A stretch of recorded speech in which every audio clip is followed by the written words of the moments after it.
Thank you, Chairman. The COVID-19 pandemic has shaken every aspect of our economy, and the IRS was not immune to the disruptions caused by widespread telework, worker shortages, and increased responsibilities as our country fought to maintain Americans' health and economic stability.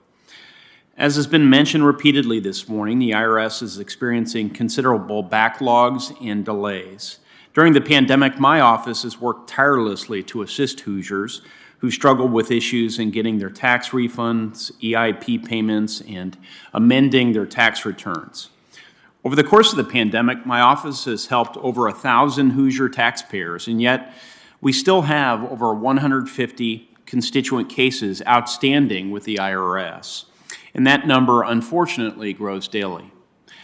One of these cases is over 2 years old and still waiting on a resolution from the IRS. Roughly half of our current cases involve original 2020 unprocessed tax returns.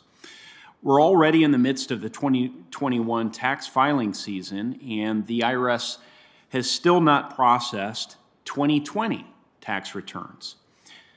My constituents are understandably quite frustrated. My staff are frustrated.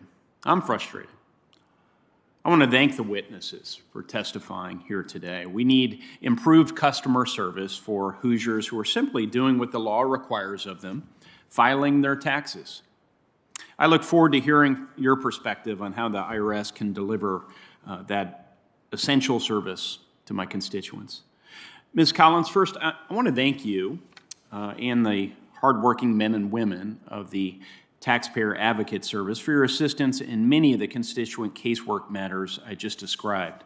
As I'm sure you know, TIGTA's 2020 IRS audit included a report that at the height of the pandemic, the IRS was unable to function properly because of printer issues that persisted for months. In many cases, printers were down simply because the ink cartridges were out and no one bothered to replace them.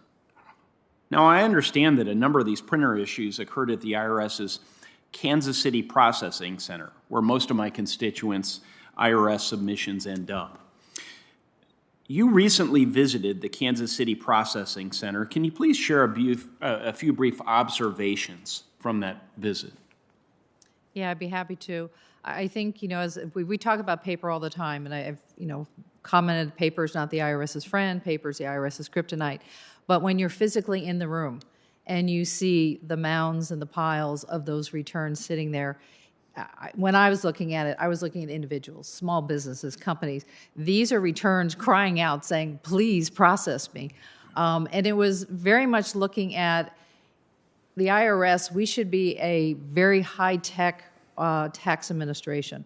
But we were pretty much, I was appalled as to how much we manually do. We have a manual processing from it to arrive at the docks all the way to processing to they separate checks from the envelopes, they remove staples, they hand stamp, they move the return all the way through by humans.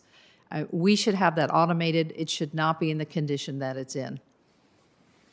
Well, I'm not personalizing this. It sounds like the scene from a Soviet bureau. Really. I mean, centrally planned economy and so forth. So I know there are a number of individuals who are working hard to try and remedy this.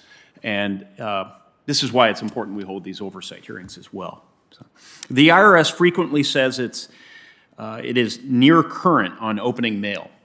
And yet many of my constituents wait for months, sometimes close to a year, for any indication from the IRS that it has received a mailed return or other tax document. Now, I understand there's a difference between opening the mail and actually processing the mail, but it seems hard to believe that activity should take upwards of a year. So, Ms. Collins, where are the bottlenecks in the processing system? And during your Kansas City visit, where did you see opportunities for improvement? Yeah, part of the challenge are resources. We just do not have enough employees to move it through quickly. So that is a challenge that the IRS is dealing with. They are looking at, I believe they're going to be going out, if they haven't done it already, requesting bid for companies to come in and do some of the manual labor because it doesn't have to have a highly specialized skill set.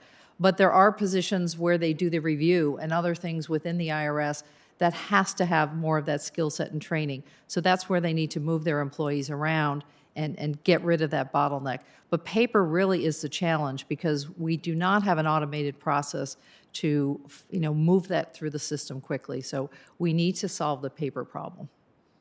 Okay, well, I'll look forward to following up with you and doing whatever I can to help improve the system. I know everyone here agrees our constituents deserve better. Thank you.